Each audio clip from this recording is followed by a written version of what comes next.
Good morning from Yummy BTV, you lot. Now, I'm doing this is going to be my only conclusion to the sad, tragic ending of Jay Slater's life, right? Now, in Tenerife.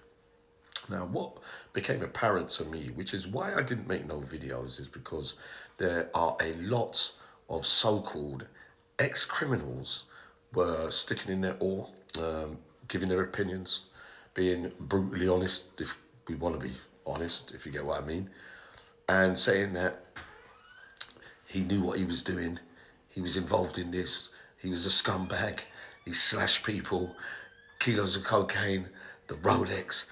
They had videos and pictures of him in cages being raped. So much things during this saga went on, but the astounding thing to me was the lack of sympathy from ex-criminals for a young boy who was involved in crime, not to some of the scale that some of us were including me.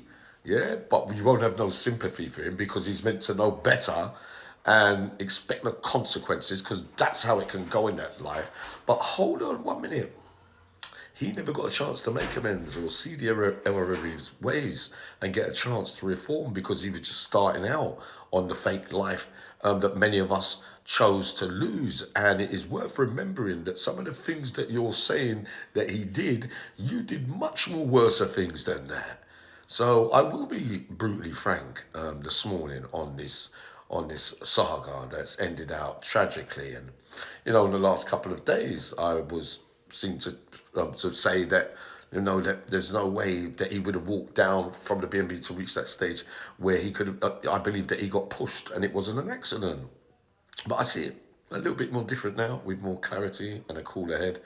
Is that maybe that being in that last house so-called party, 1 minute running out on the phone and that last phone call, Jay Slater a little bit worse aware. It is quite possible that he fell and died. The only thing that astounds me is I thought, don't quote me on this, that I thought they searched the same area before. That again, we don't want no more conspiracy theories because why? It's all over now, bar the shouting.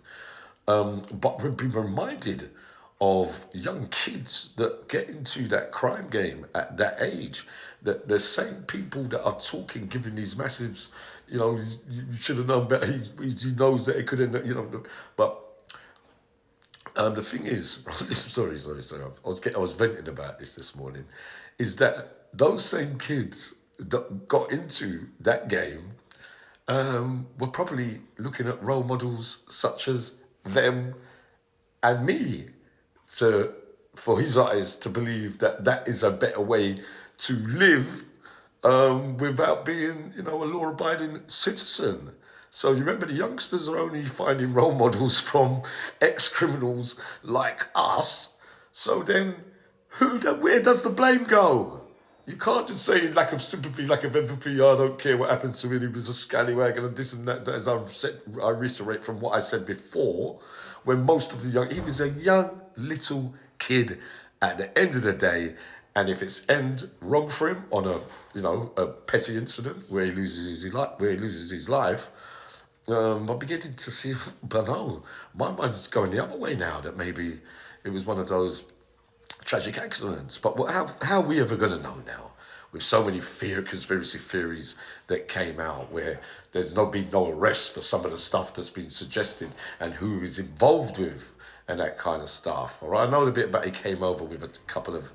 allegedly came over with a couple of older people, but no speculation stops from me today, and I'm very, very disappointed that for a crime game that we all so-called invented, that many young kids have sadly wanted to fall in our footsteps, that some will find the time to have no sympathy or empathy for a young kid just trying to follow in our footsteps. I'm going live shortly.